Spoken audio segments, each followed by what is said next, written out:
अस्सलामुअलैकुम, a very good morning to all of you. Programme सुबह का सितारा, मैं हूँ आपकी मेज़बान, आपकी होस्ट, आपकी दोस्त नबीहा एजाज़ खान। आपको प्रोग्राम में वेलकम कहती हूँ। उम्मीद करती हूँ आप तमाम लोग खैरियत से हैं, अपनी सुबह का आगाज़ कर चुके हैं। वैसे आजकल लोगों की जो सुबह का आगाज़ है वो ज़रा लेट हो रहा है, इतना अर्ली नहीं हो रहा, और उसकी एक बड़ी वजह है ठिठुरती हुई सर्दी। और सर्दियों में कम ही लोगों के मिजाज होते हैं कि वो अपनी सुबह का आगाज़ ज़रा अर्ली करें, जल्दी करें। ऐसे में एक मुहलिक मर्ज, एक बीमारी जिसने तमाम लोगों को अपने घेरे में ले रखा है और बाहर एक वार्निंग साइन की सूरत में हमें देख रही है, वो है जनाब निमोनिया। एक बड़ा नंबर इस बार सर्दियों में देखने को मिला है। निमोनिया के जो केसेस हैं उसमें इजाफा हुआ है। बच्चों में ख़ासकर जो है इसका हमने इजाफा देखा। फिर जो एडल्ट्स हैं, जो बड़े हैं, उनमें भी हमने इसका एक्सपोजर देखा और बड़ी तादाद में अमवात भी देखने को मिली हैं। बचपन से सुनते आए हैं हम अपने बड़ों से, अम्मियों से, बुज़ुर्गों से कि बेटा ठंड बहुत है तो इस ठंड से अपने आप को बचाओ। तो क्या ठंड का ताल्लुक है डायरेक्टली निमोनिया का वायरस आपकी बॉडी में एंटर होने से? ये तमाम बातें, वार्निंग साइंस कौन से हैं, ये तमाम बातें हम जानेंगे। डॉक्टर इरफान जो एक्सपर्ट हैं वो हमारे साथ आज इन कॉन्वर्सेशन हैं। अस्सलाम वालेकुम डॉक्टर साहब, how are you? Thank you so much, I am fine जी। आपने? अल्हम्दुलिल्लाह। डॉक्टर साहब, इस बार हमने एक बड़ा नंबर देखा निमोनिया की, जो मरीज़ हैं उसमें बेजा इजाफा हुआ। इसकी क्या एक बड़ी वजह बदलता हुआ मौसम है? जी, बहुत इम्पोर्टेंट और वैलिड सवाल है जो आप आजकल हमारा मीडिया पूछ रहा है हमसे। देखिए, मेरे ख्याल में हम अनफॉर्चुनेटली क्लाइमेट चेंज से सबसे ज़्यादा मुतासिर हो रहे हैं और डाटा भी हमें ये कहता है। और ये जो सीज़न इस दफ़ा स्पेसिफिकली अगर मैं लाहौर की बात करूँ तो बहुत ज़्यादा ड्राई चला और जो कोल्ड वेदर है वो भी बहुत ज़्यादा कोल्ड हो गया। इंसानी जो बॉडी है, अगर आपका वेदर का लोएस्ट और हाईएस्ट टेम्परेचर में डिफरेंस मिनिमम हो जाए तो हमें बहुत ज़्यादा कोल्ड फील होती है। तो इस दफ़ा अगर आप देखें तो लोएस्ट टेम्परेचर आपका गया है अगर 5-6 तो मैक्सिमम 10-11 गया है। इस वजह से ये जो फीलिंग ऑफ कोल्ड है ये भी बहुत ज़्यादा है। कोल्ड वेदर के साथ जो अनफॉर्चुनेटली एक लीथल कॉम्बिनेशन बन गया वो इन्वायरमेंटल जो हमारी पोल्यूशन है, जिसको हम स्मॉग कहते हैं, जिसको आप लाहौरी ये भी फील करते हैं शायद फॉग है, वो फॉग नहीं है, वो स्मॉग है। तो ये कॉम्बिनेशन कोल्ड एंड स्मॉग ने एक अनफॉर्चुनेटली ऐसा माहौल क्रिएट कर गया कि हमारे जो रेस्पिरेटरी ट्रैक्ट हैं उसको प्रोन कर दिया टुवर्ड्स वायरल इन्फेक्शन से। So this exactly is going on right now with us. ये कॉन्टिन्यूस तब्दील होता जा रहा है। हम देख रहे हैं कि जो स्मॉग की आपने बात की है, पहले हमें अक्टूबर के एंड पे और फिर नवंबर का एक पूरा मंथ इससे हमें इफेक्टेड दिखाई दे रहा था, और फिर दिसंबर भी इस बार इफेक्ट हुआ, जनवरी भी इससे मुतासिर रहा। तो ये तो एक बड़ा वार्निंग साइन है, बहुत अलार्मिंग सिचुएशन। आप समझते हैं इसे? एब्सोल्युटली राइट जी। देखें, बात ये है कि करना क्या है, बात आप और हम कब से कर रहे हैं।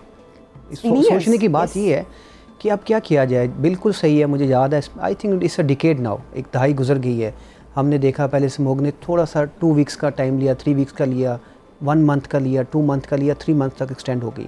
और ये याद रखिए, ये विजिबल स्मॉग है जो हमें नज़र आती है। लाहौर एटलीस्ट कभी भी स्मॉग फ्री नहीं होता, वो इनविजिबल हो जाती है बिकॉज क्लाइमेट इस किस्म का होता है कि हमें वो नज़र नहीं आती। तो ये अनफॉर्चुनेट है कि इसको अब हमें, मेरे ख्याल में अब हमें इससे आंखें बंद नहीं करनी चाहिए।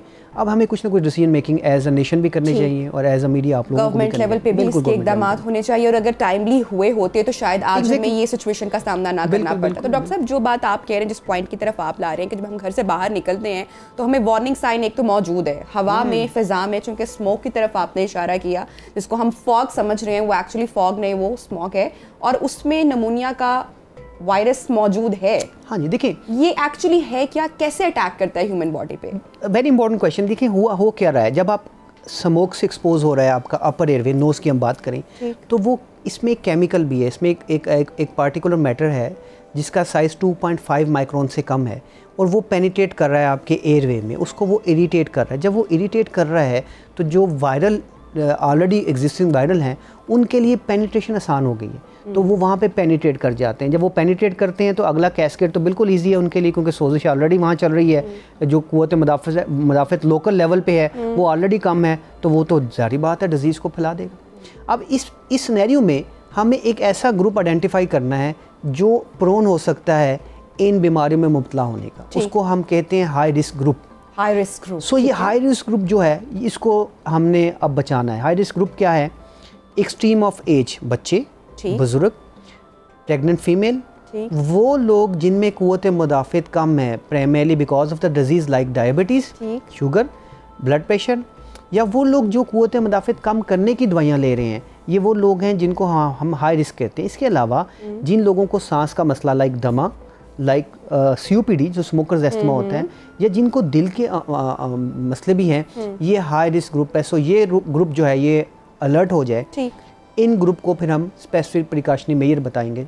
जो फिर अनफॉर्चुनेटली डॉक्टर साहब हमारे यहाँ मसला यही है ना कि जिन अफराद की तरफ आपने इशारा किया, हम ये सारी बातें जानते होते भी अलर्ट नहीं होते हैं और उसका फिर जो रिज़ल्ट है वो ख़तरनाक नताइज हमें देखने को मिलते हैं। अच्छा, इस बार जो नंबर है वो बहुत हद तक इंक्रीज़ रहा। लोग यूजुअली नॉर्मली नज़ला ज़ुकाम बुखार को इनिशियली इतना सीरियस नहीं लेते हैं, इसको थ्रेट नहीं समझते हैं। निमोनिया के जो इनिशियल सिम्टम्स हैं वो क्या है कि फ़ौरन डॉक्टर की तरफ रुजू करने, और वो कितने सीरियस हैं, कितने स्वेयर हैं? देखिए, नज़ला ज़ुकाम और बुखार 1-2 दिन होना तो इसको आप नॉर्मल कंसीडर कर सकते हैं, दिस इज़ नॉर्मल। लेकिन अगर ये बुखार परसिस्टेंटली आपका ज़्यादा और सर्दी लग के आपको बुखार हो रहा हो और बड़ों में स्पेशली शिवरिंग जिसमें हो, और उसके साथ अगर आपको चेस्ट में पेन हो रही हो, क्योंकि ये शुरू में सोजिश करता है, पेन होती है, उसके बाद आपको बलगम आना शुरू हो जाए, तो ये वो ऐसी चीज़ें हैं जो आपको थोड़ा सा डाउटफुल करती हैं कि मुझे स्पेसिफिकली कोई ऐसी डिजीज़ है जो कि अदर देन नॉर्मल। और इसके साथ फीवर रहेगा? फीवर परसिस्ट करता है, हाई ग्रेड फीवर होता है यूजुअली 102 103, और उसके साथ सर्दी लग रही है और चेस्ट पेन हो रही है। ये तो बात होगी बड़ों की। बच्चों में क्या होता है, क्योंकि वो बता नहीं सकते इतने, यूजुअली उनका रेस्पिरेटरी, उसको कहते हैं पसलियाँ चलना, सांस बहुत तेज़ आपको फील होता है। ये छोटे बच्चों की मैं बात कर रहा हूँ, ठीक है, और बाकी उनको बुखार उसी तरह होगा।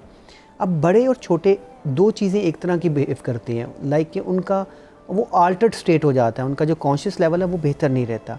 ये भी एक अलार्मिंग साइन है। अगर ये होता है, इसका मतलब है आपकी जो इन्फेक्शन है वो एक नॉर्मल इन्फेक्शन नहीं है। तो ये यूजुअली वार्निंग साइन है जिसको हमें देखना चाहिए। अच्छा डॉक्टर साहब, एक बहुत ही इंपॉर्टेंट सवाल मैं जानना चाहूँगी आपसे। निमोनिया कंटेजियस है? अगर घर में किसी एक शख्स को ये है तो क्या ये ट्रांसफ़र हो सकता है किसी और में? Not like this. Viral pneumonia contagious होती है, याद रख लें। वायरल निमोनिया, देखिए अब हो क्या रहा है कि जिस सर्दी में आप बैठे हैं, हमने एक कमरे में हीटर लगा दिया है ना, अब सारी फैमिली उस कमरे में आके बैठ गई। अब हमने अपने बच्चों को कफ एटिकेट्स तो बताए नहीं है ना, हमें पता है। Correct. वो करता क्या है कि एक बच्चे को या किसी बड़े को जुकाम हुआ, उसने स्नीजिंग की, अब क्योंकि विंटर चल रहा है, सब इकट्ठे बैठे हैं, तो ये एक फैक्टर मिल गया उस वायरस को रेप्लिकेट करने का। अब ये टू बिगिन विद यूजुअली ये वायरल होता है, एंड इसके अप एंड अबव निमोनिया का इन्फेक्शन बैक्टीरियल इन्फेक्शन हो जाता है। हाँ, कुछ लोग जिनमें मैंने बताया हाई रिस्क ग्रुप है, उसमें हो सकता है कि वो डायरेक्ट स्टार्ट ही बैक्टीरिया से हो। बुजुर्गों में यूजुअली बैक्टीरिया ज़्यादा होते हैं, बच्चों में वायरस ज़्यादा होते हैं, लेकिन कॉमनली इनका स्टार्ट वायरल इलनेस से होता है। तो ठीक है, सो गैदरिंग हो गई है, फिर हमने कफ एटिकेट, अब बच्चों को हमें बताना है कि जी आपने कफ करना है तो आपने एल्बो पे करना है। सही। सो ये एटिकेट्स अब माओ के बल्कि बाप सबको, ये फैमिली को एज एन हमने ये सिखाने है कि जी कफ एटिकेट्स क्या होते हैं। हम यहाँ स्नीजिंग करें, वो हाथ हमने ऐसे रखा है और उसी हाथ से हम दूसरे को शेक हैंड कर रहे हैं, तो ट्रांसमिशन तो हमारी हो गई। ठीक। तो कोविड से एक दो चीज़ें मैंने समझा, मैं समझता हूँ कि जो अब हमारा पार्ट बन जाना चाहिए। वन इज़ हैंड हाइजीन, हाथों की सफाई का ख्याल कर लें। दूसरा, जैसा तैसा करके मास्क पहन लें। अब तो हम बच नहीं सकते इन चीज़ों से, तो ये दो चीज़ें जो है ना, ये हमारा अब एक नॉर्मल डेकोरम बन जाना चाहिए अपनी लाइफस्टाइल का, कि हम इससे कुछ आपने बड़ी अच्छी बात की तरफ इशारा किया है कि हमें इस चीज़ को अब I think it's a high time कि हमें अंडरस्टैंड करने की ज़रूरत है कि मास्क हम अपनी ज़िंदगी में ऐड करें, ना सिर्फ जिस वायरस की हम बात करें निमोनिया की, उसके अलावा भी जो दीगर बहुत सारी हम बीमारियों से हम बच सकते हैं। और ख़ासकर जिस मौसम की तरफ हम इंडिकेट करें, इशारा करें कि स्मोक एज अ थ्रेट बाहर मौजूद है। देखिए नबी, ये इतना इंपॉर्टेंट है, मैं आपको बताऊँ कि हम लोग अब तो इसको नाम दे रहे हैं कि स्मोक रिलेटेड लंग इंजरी के लिहाज से एक डिजीज़ ऐसी है जो हमने स्मोकर में देखी, जिसको कहते थे COPD। आपने भी अक्सर नाम सुना होगा COPD, third leading cause of death world wide है। उसका एक रिस्क फैक्टर इन्वायरमेंटल पोल्यूशन भी बन गया, उसको COPD-P कह दिया for because of the pollution. So अब हम कैसे बच सकते हैं? हम मास्क, अब इसका मतलब है हम एटलीस्ट जो हाईली पॉपुलेटेड, जो पॉपुलेशन बम है जिस पे हम बहुत कम बात करते हैं, हाईली पॉपुलेटेड सिटीज़ जो हैं जहाँ पे स्मोक बहुत ज़्यादा है, उनमें कम से कम मास्क जो है जब आपने घर से बाहर निकलना है तो उसको मैंडेटरी है। ठीक है। अच्छा डॉक्टर साहब, डबल निमोनिया क्या कंडीशन है? डबल निमोनिया का मतलब ये है कि वो रादर एक लंग के पोर्शन को किसी को इन्वॉल्व करने के, वो दोनों को इन्वॉल्व कर ले या होल लंग इन्वॉल्व कर ले। ये एक्सटेंशन पे डिपेंड करता है। Yes, it's very difficult to treat by them. ठीक है। तो डॉक्टर साहब, वो लोग जो कि कोविड इफेक्टेड रहे, जिनको कोविड हुआ, उनमें से एक बड़ा नंबर उन लोगों का भी है जिनको 2 बार कोविड ने इफेक्ट किया। फिर उसके बाद ऐसे पेशेंट्स, ऐसे लोग हमें अक्सर कंप्लेन करते हुए दिखाई दिए। आई एम श्योर आपके पास बहुत सारे ऐसे पेशेंट्स आते होंगे जो अक्सर कहते हुए दिखाई दिए कि उनकी इम्यूनिटी उनको वीक महसूस हुई या सांस तेज़ उनका अक्सर रहता है। ऐसे लोगों को अगर निमोनिया अटैक करे, वो भी एक थ्रेटनिंग सिचुएशन है। देखिए अच्छा गुड क्वेश्चन। देखिए इसमें बाद में आपको बताऊं कि कोविड के बाद कुछ चीज़ें आपको पता है, COVID I was a focal person of कोविड-19, तो बेताशा पेशेंट हमने देखे। ऐसे ग्रुप हमें मिल गया जिनको फटीक, थकना, ठीक, जिनको कुछ भूल जाना, जिसको ब्रेन फोगिंग कहते हैं, ये लंबे अरसे तक रहा। इसको कहते रहे हम लॉन्ग कोविड सिंड्रोम। ठीक। अच्छा, कुछ लोग ऐसे थे जिनको हमने बड़ी क्लासिफाइड मेडिसिन दी और काफ़ी कॉस्टली मेडिसिन दी और वो हाई फ्लो पे गए या वो वेंट पे गए। जब वो सर्वाइव करके वापस आए तो उनके लंग रिलेटिवली वीक हो गए। अब ये वो ग्रुप है जिसको मैं हाई रिस्क ग्रुप में डाल दूंगा कि इस ग्रुप ने अपने आप को बचाना है, कुछ प्रिवेंशन से बाहर ना जाके, कुछ वैक्सीनेशन से भी, जिसका हम बात भी करेंगे। तो ये वो ग्रुप है जो अपने आप को डॉक्टर से भी रजू करे और उसके बाद अपने आप को प्रिवेंट रखे। और एक और चीज़ जो कोविड में मेरी पर्सनल ऑब्जर्वेशन, बाद में थ्योरेटिकल भी इसमें बात होती रही, कि ये जो छुपी डिजीज़ थी इसको उसने प्रोमिनेंट कर लिया। लाइक कोई प्री डायबिटिक थे तो वो डायबिटिक हो गए, जो प्री हाइपरटेंसिव थे वो हाइपरटेंसिव हो गए, जो एस्थमेटिक थे हिडन वो भी एस्थमेटिक हो गए। सो ये ऐसी बहुत सी डिजीज़ जो आपके बैकग्राउंड में चल रही थी वो हमारे सामने आ गई। हालांकि एक ज़माने में ये भी कहा गया कि कोविड की वजह से अस्थमा हो गया, लेकिन मेरी ऑब्जर्वेशन में ऐसा नहीं था। मोस्ट ऑफ द पेशेंट में बैकग्राउंड में अस्थमा था या उनकी किसी फैमिली में अस्थमा एग्जिस्ट कर रहा था जो उसके बाद परमानेंट हो गया।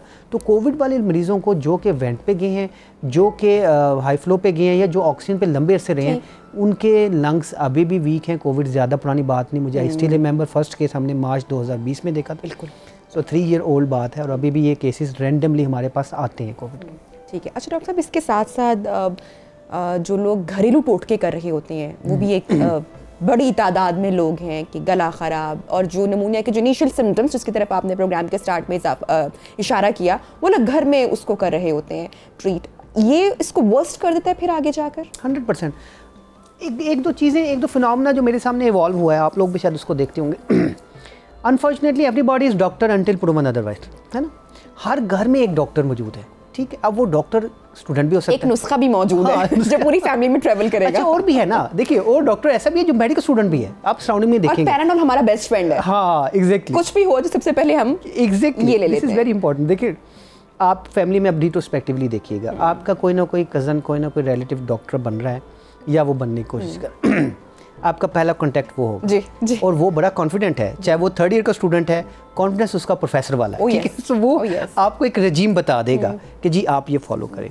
और बॉडी के किसी भी पार्ट में अगर पेन है, कुछ भी है, तो हमने उसी से पूछना है। एग्जैक्टली। सो अब बात ये हो रही है कि मरीज जो पहले इंपॉर्टेंट टाइम है जब हम समझते हैं कि कम से कम उसको एक दफ़ा हमें दिखाना चाहिए, वो यूजुअली वो मिस करता है।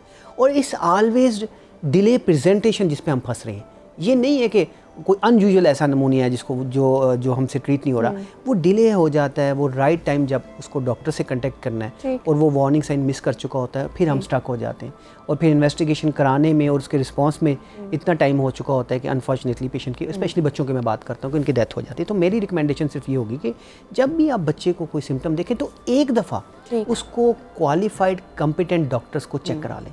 वो देख के सुन के आपको ये बता देगा नहीं जी ये ठीक है, और हाँ 3रे दिन 5वें दिन 7वें दिन ये देख लें, अगर ये अलामत हैं तो उस वक्त आप हमसे रजू करें। सो ये जो कल्चर है, और हमें भी एज ए डॉक्टर कम्युनिटी इस कल्चर को डिस्करेज करना चाहिए कि आप टेलीफोनिक मैसेज पे आप रिस्पॉन्ड दे रहे हैं पेशेंट को, आपने फिजिकली देखा, चाहे मैं जितना मर्जी बड़ा प्रोफेसर हूँ, लेकिन अगर किसी भी जूनियर डॉक्टर ने मरीज को फिजिकली देख लिया है तो वो मुझसे बेहतर डिसीजन मेकर है रादर देन कि मैं उसको टेलीफोनिक डिसीजन मेकिंग करूँ। सो ये मेरे ख्याल में एक टेक होम मैसेज हमें जरूर लेना चाहिए कि एक दफ़ा डॉक्टर से रजू कर लें। और अगर स्पेशली 3rd डे तक भी अगर सिम्टम्स नहीं जा रहे हैं तो फिर तो आप... अच्छा, जहाँ तक आपने टोटकों की बात की, तो किसी हद तक हमने उसको अलाउ किया हुआ, ये बात ज़हन में याद रख लें। लेकिन मेडिसिन के साथ तो इट्स फाइन ना? Yes, exactly. दूसरा ये कि बच्चों को कहवा जिसकी हम बात करते हैं, नो प्रॉब्लम। देखिए, अगर हम अभी बुक्स, लेकिन अगर आप सिर्फ कहवे से ही इलाज कर रहे हैं, लेकिन हाँ उसको बाकी चीज़ों को मैनेज नहीं कर रहे, तो फिर आप और बुखार का उतरना बहुत ज़रूरी है इस सिचुएशन में। अच्छा, ठीक है। अच्छा डॉक्टर साहब, रात को जिन पेशेंट्स की कंडीशन वर्स्ट हो जाती है, ये नॉर्मल है नमूनिया में होना, और उसको कैसे केयर कर सकते हैं? अच्छा, देखिए, नमूनिया का डे एंड नाइट से वेरिएशन नहीं होगा, ठीक है। Once it is there, either ये 3 चीज़ें उसमें हो सकती हैं कि ये स्टैटिक हो जाएगा, रुकेगा एक तरह पे, आपने मैनेज किया है, या ये बेहतरी की तरफ जाएगा या ये कॉम्प्लिकेट कर जाएगा। तो नमूनिया में कतन हम ये नहीं समझते कि ये रात और दिन का इसका फ़र्क होगा। हाँ, अगर उस मरीज़ को नमूनिया के साथ सांस की कुछ और डिजीज़ है, लाइक स्पेसिफिकली दमा है, ठीक है, तो वो रात को वर्स कर जाएगा। या वो सिगरेट पीता है, जो कि बहुत से लोग पीते हैं, तो उनकी भी सिम्टम्स दमे वाली होना शुरू हो जाती हैं और वो रात को वर्स कर सकती हैं। ठीक है। और डॉक्टर साहब इसके लिए टेस्ट कौन सा रिक्वायर है? Simple x-ray, simple x-ray, simple x-ray, simple CBC आपको डिफाइन करता है ब्लड टेस्ट पे। ज़्यादा इंटरवेंशन हम आगे कम करते हैं, लाइक अगर स्पूटम बहुत ज़्यादा आ रहा है तो उसकी स्टेनिंग कर लें, कल्चर नहीं कराते, स्टेनिंग करते हैं, उससे आपको आइडिया हो जाता है। और यूजुअली फिजिकल एग्जामिनेशन आपकी हेल्प कर देता हो। ठीक है। अच्छा, और इसके साथ साथ हम किस तरह से ऐसे पेशेंट्स जो घर में मौजूद हैं, डायग्नोज्ड हैं, उनकी केयर में कौन कौन सी चीज़ों का ख्याल रखना आप समझते हैं कि बहुत ज़रूरी है? देखिए, हमने जिस हाई रिस्क ग्रुप की बात की, अगर वो एट रिस्क होता है तो सबसे पहले उसको आइसोलेट कर लेना चाहिए। उसके साथ ज़्यादा अलग कमरा हो जाना चाहिए, बाकी घर वालों से अलग हो। और जो भी कोई शख्स बीमार है, मेरी रिकमेंडेशन तो ये होगी कि प्लीज़, अगर उस हर बंदे को पता है कि मुझे नज़ला ज़ुकाम है, तो वो 3 से 5 दिन अपने आप को अवॉइड करे गैदरिंग में जाने से, और या एटलीस्ट वो मास्क पहन ले, सो दैट दूसरे बुज़ुर्ग जो हैं वो इसका मुब्तला ना हो। फिर डॉक्टर से जो एहतियात उसको बता दी जाती है, लाइक कोई दवाई लेनी है, एंटीबायोटिक नहीं लेनी, पैराडोल देनी है या पैरास्टामोल देनी है या नहीं देनी, वो उसके मुताबिक उसको फॉलो करें और फॉलो अप में रहें डॉक्टर से। और डॉक्टर से ज़रूर पूछें कि कब हमें दोबारा चेक कराना है या कौन सी ऐसी अलामत है। लाइक एक बुज़ुर्ग है, अगर उसका बुखार नहीं उतरा और वो अनकॉन्शियस की तरफ होना शुरू हो गया है, उसके सांस की रफ्तार बढ़ गई है, उसका ब्लड प्रेशर डाउन होना शुरू हो गया, तो ये वो अलामत है सिंपल नमूनिया में जो आपको बता रही है कि ये वार्निंग साइन है। यानी किसी भी बुज़ुर्ग का अगर ब्लड प्रेशर डाउन होना शुरू हो जाए, उसका कॉन्शियस लेवल इम्पेयर हो जाए, उसके सांस की रफ्तार तेज़ हो जाए, तो ये देखने से ही चीज़ें पता लग जाती है, ये वार्निंग साइन है। इसका मतलब है कि ये आप खतरे की अलामत है और आपको डॉक्टर से रजू कर लेना। ठीक है। अच्छा डॉक्टर साहब, वो अफराद जो कि डिफरेंट एलर्जीज़ का शिकार हैं, जिनमें पोलन हो गई, डस्ट एलर्जी, स्मोक से भी कुछ लोगों को होती है और डिफरेंट टाइप्स की होती हैं, वो लोग भी रिस्क ग्रुप में? Yes, high risk group, yes definitely they are high risk group. तो इसमें तो देखिए ना, स्मोक में तो अवॉइडेंस ऑफ द स्मोक है। बाहर आप जाना, आप किस तरह आप रोक सकते हैं बाहर जाना। और एक और मैं आपको बात बताऊँ, अभी हम सारे लोग बात कर रहे हैं आउटडोर पोल्यूशन की, इंडोर पोल्यूशन के एक अपने डिफरेंट डायनेमिक्स हैं।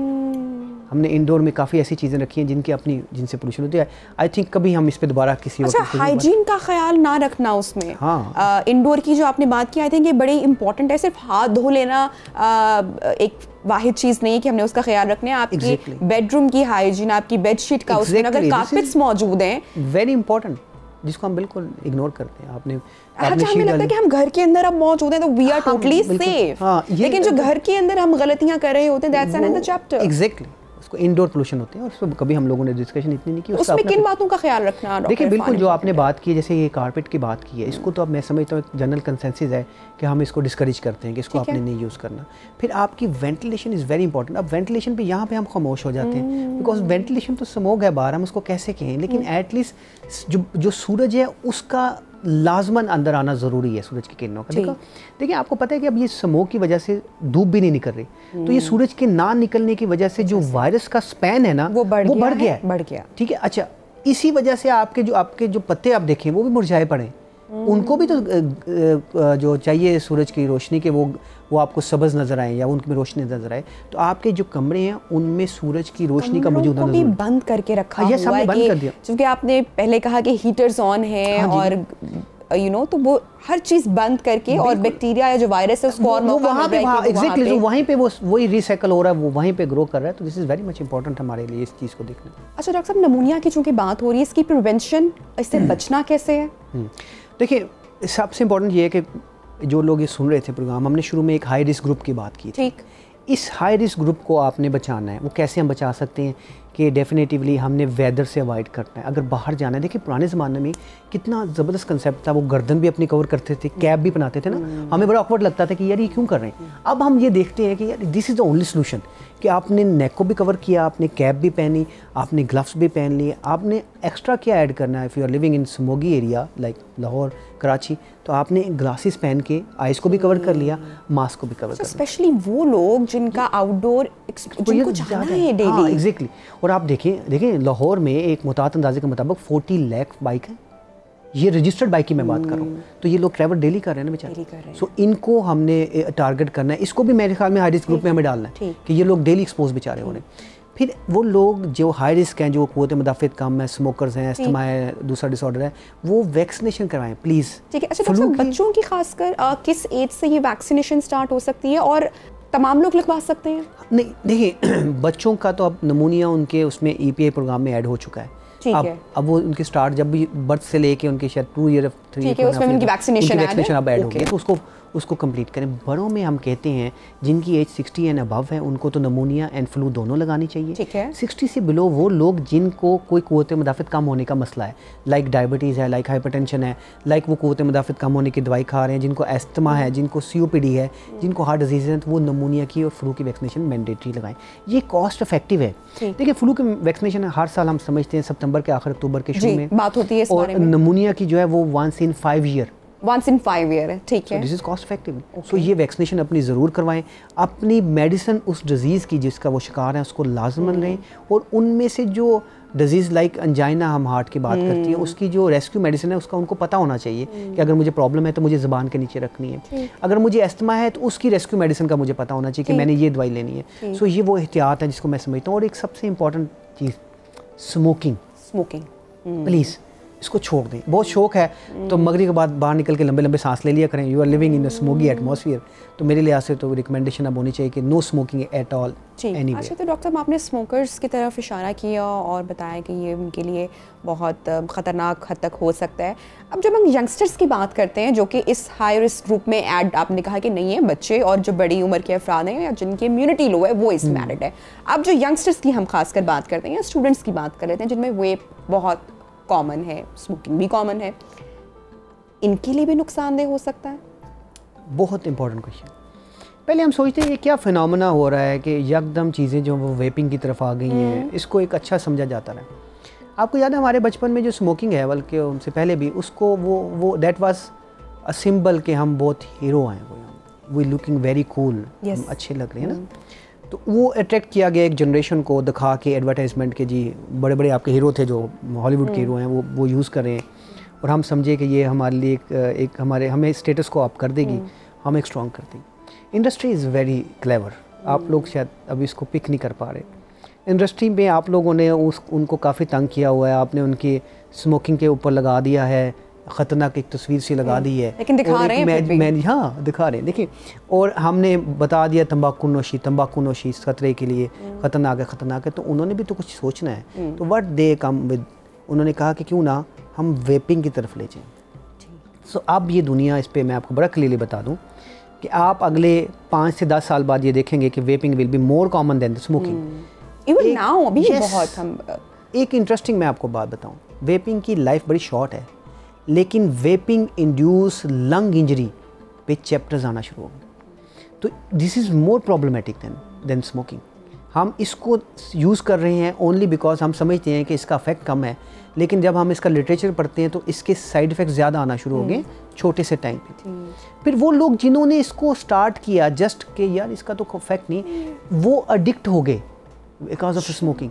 ये सारे फिनोमेने अभी पिछले 2 to 5 ईयर में हमें लिटरेचर शो करना शुरू हो गया। तो किसी सूरत भी जो वेपिंग है वो आपके लिए हेल्पफुल नहीं है। और बिलीव मी, हम गुजरते हैं यहाँ से, अब तो वेपिंग को इतना अट्रैक्टिव दिखा दिया गया है। शॉप देखिए कैसे, और कैसी अट्रैक्टिव शॉप बनाई हुई है। सो आप वही पेरेंट्स जिनको अपने बच्चों के स्मोकिंग पे एतराज़ है, उनको वेपिंग पे एतराज़ नहीं है, क्योंकि वो एक समझाया गया है कि इसका तो नुकसान नहीं है। सो यही मार्केटिंग हो रही है कि अब आपकी जनरेशन को ये बताया जा रहा है कि ये बिल्कुल हार्मफुल नहीं है, you can use it, but literature ये कहता है कि स्मोकिंग एंड वेपिंग में ज़्यादा डिफरेंस नहीं है। जो वेपिंग है वही स्मोकिंग में कन्वर्ट होगी, वही एडिक्शन में कन्वर्ट होगी।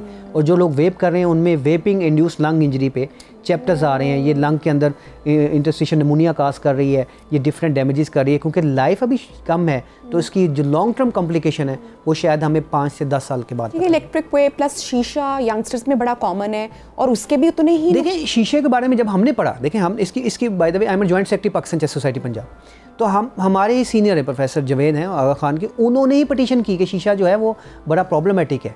तो आप हैरान होंगे कि जब हमने उसका लिटरेचर उस वक्त देखा जब हमें भी शीशा का नहीं पता था, 1 आवर शीशा smoking is equal to 100 cigarette.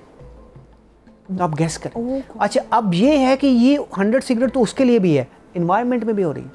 तो वो जो बाहर से आके बेचारा बैठा है, जो बच्चे भी उस एनवायरनमेंट में हैं, जो प्रेग्नेंट खवातीन भी उस एनवायरनमेंट में, वो भी इससे डैमेज हो रही है। सो देखिए ये ऐसा किलर है जो हम अपने आप को खुद कर रहे हैं। और प्लीज़ मेरे ख्याल में और भी बहुत सी चीज़ें जिस पे पैसा वेस्ट हो सकता है, आप ये पैसा सेव करें, इसको हेल्दी एक्टिविटी में लगाएं। इकॉनमी इज़ एवरीथिंग, और हम इकॉनमिक क्राइसिस अगर गुजर रहे हैं तो एक डिसीजन जिसको मैं हमेशा फेवर करता हूँ कि सिगरेट को इतने महंगे कर दें कि ये रीचेबल नहीं। और आपको पता है हर बजट में हर बार इसकी प्राइस इंक्रीज होती है। इस दफा वाकई ऐसा था कि लोगों ने कहा डॉक्टर साहब सिगरेट बड़े महंगे हो गए लेकिन उसके बावजूद दे आर एडिक्ट। अच्छा, गवर्नमेंट की सतह पर क्या इकदाम किए जा रहे हैं, you being part of this पूरे सिस्टम के, हुकूमत की तरजीहात में ये शामिल है? एक तो वेदर की हमने बात की कि स्मोक के ऊपर हम फ्रॉम लास्ट 5 to 6 years तो मेरे ख्याल से आप और मैं बात कर रहे हैं इसके ऊपर तकरीबन। उसके अलावा ये जो वेप इतना कॉमन है, ये दो अलग अलग चीज़ें हैं, दो अलग अलग मेरे सवाल हैं आपके लिए कि हुकूमत इस चीज़ को सीरियसली ले रही है, इसके अगेंस्ट कुछ कर रही है? बिल्कुल, देखिए अब जाके बिल्कुल ठीक है, इस 5-6 साल हमें हो गए इस पर बात करते, अब जाके एक लॉ भी आपका बन गया है। अब जाके आपके जो लकीली क्योंकि चीफ मिनिस्टर मीडिया से बिलोंग करते हैं, तो वो चीज़ों को पिक करके उसकी इम्प्लीमेंटेशन करा रहे हैं। ऑटोमोबाइल्स जो आपकी इंडस्ट्री है उसको उन्होंने कहा है कि उसको शिफ्ट किया जाए, इलेक्ट्रिकल व्हीकल्स पे जाया जाए। अब इस पे बात हो रही है, लेकिन हमने रुकना नहीं है। The burden is on you people. देखिए कोविड में जो मीडिया का रोल रहा उसको मैं हमेशा एडमायर करता हूँ। आप लोगों ने लोगों को पढ़ा दिया कि बीमारी क्या है। सो मीडिया को बार बार हैमरिंग करनी है कि जी smoke is not a issue of public only, not issue of government only. ये कॉम्बिनेशन में चलाया जाएगा तो इसका अफेक्ट होगा, ठीक है। सो गवर्नमेंट ने स्टेप लेना शुरू कर दिए हैं, बट ये कि हम लोगों में भी तो जुगाड़ की आदत है ना। हम लोग तो नस्ल कौम ऐसे हैं कि हम इसको उस वक्त समझते हैं जब इट्स टू लेट।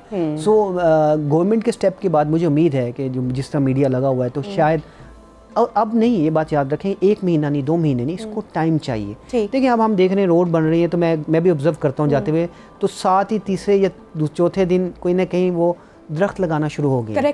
ये चीज़ें हो रही है ना, तो हम गवर्नमेंट के पीछे ना पड़ रहे हैं। आपको लगता है कि इस बार जैसे कोविड में, क्योंकि हमने एक साथ भी बहुत उस पर काम किया, अवेयरनेस बहुत ज़्यादा फैलाने की कोशिश की गई, गवर्नमेंट की तरफ से बड़ा प्रेशर रहा, मीडिया हाउसेस पर, और आपने आउटकम देखा। देखिए you people should know trust.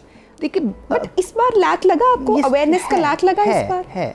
हमारा मीडिया का वी डोंट नो, हमें पता ही नहीं है मेजॉरिटी को कि ये बाहर फॉग नहीं है जिसको आप एंजॉय करें कि ओपन एयर में बारबेक्यू करेंगे और प्लान्स हो रहे हैं। दैट्स एक्चुअली बट मेरी देखिए रिक्वेस्ट ये होगी, क्योंकि आप लोग सारे I know lot of people, आप लोगों ने इतनी एफर्ट की है, किस्म का जहाद कर रहे हैं।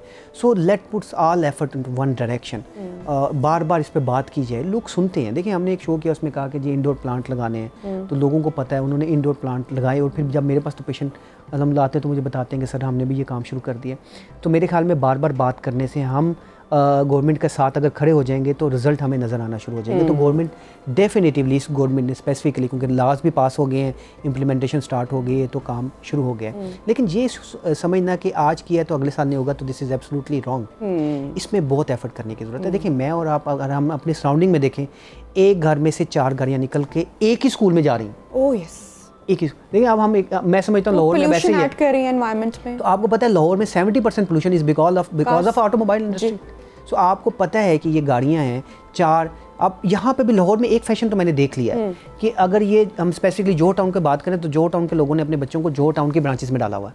सुबह जाना भी एक मुश्किल टास्क होता है। हाँ जी, ऐसे है ना। सो व्हाई नॉट कि हम गाड़ियों का पूल बना लें कि आज ये हमसाया लेके जा रहा है, कल वो लेके जाएगा, परसों ये लेके जाएगा। आपके पेट्रोल की भी बचत है।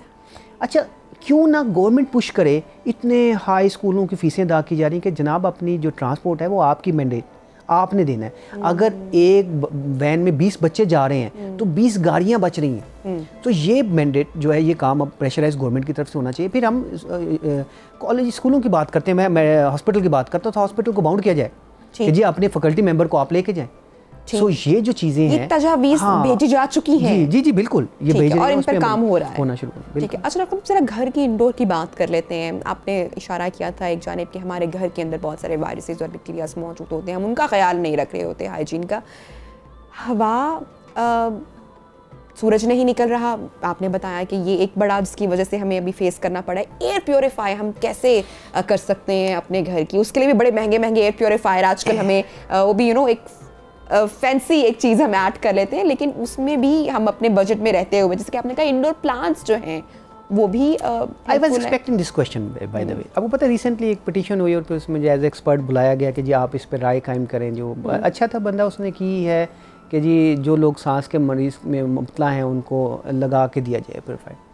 देखिए चीज़ें तो बहुत अच्छी हैं, बात यह है कि एयर प्योरीफायर लगा के दिया जाएगा तो वो बंदा बाहर नहीं जाएगा। कितनी देर उसको आप मुझे तो वो कॉस्ट इफेक्टिव नहीं लगता, लेकिन अल्लाह ने भी हमें बहुत कुछ दिया है। करेक्ट। तो इंडोर प्लांट्स हैं जो कि एयर प्योरीफायर करते हैं। इंडोर प्लांट उसको देखें, उसमें rubber plant, money plant, snake plant हैं, a lot of plants are there. वो आप घरों में लगाएं, उस पर आपका दिल भी बहल जाएगा और जो आपका एयर प्योरीफायर है उसका रोल भी प्ले हो जाएगा। एक चीज़ क्योंकि हम क्लोजिंग के जाने जा रहे हैं सेगमेंट के, तो नेचर से डॉक्टर साहब हम जितना दूर होते चले गए हैं उतनी बीमारियों को हमने जन्म दे दिया है। तो ये बड़ा ज़रूरी है। आप देखें, आप जब पहाड़ों पर जाते हैं तो कैसी ताजगी का एहसास आपको होता है। आप समंदर किनारे जाते हैं, पानी आपको एक एनर्जी देता है। तो हम इन तमाम चीज़ों से चूँकि दूर हो चुके हैं। सूरज जब होता भी है तो हम उससे कितना फ़ायदा उठा रहे होते हैं। विटामिन डी के डेफिशिएंट हम सबसे ज़्यादा हैं क्योंकि हम सूरज की किरणों में, सूरज में बैठना पसंद नहीं करते हैं। तो ये तमाम चीज़ें जो हमें नेचर से दूर कर रही हैं वो उतनी ही बीमारियों का इजाफा हो रहा है हमारे इन्वायरमेंट में, हमारे मुल्क में, हमारे माशरे में। Thank you so much doctor Irfan, आपने टाइम निकाला हमारे प्रोग्राम के लिए, इतनी अवेयरनेस आपने हमारी जो ऑडियंस है उन तक पहुँचाई। ब्रेक लेते हैं, ब्रेक के बाद प्रोग्राम में सेगमेंट्स को आगे बढ़ाएंगे। Stay with us.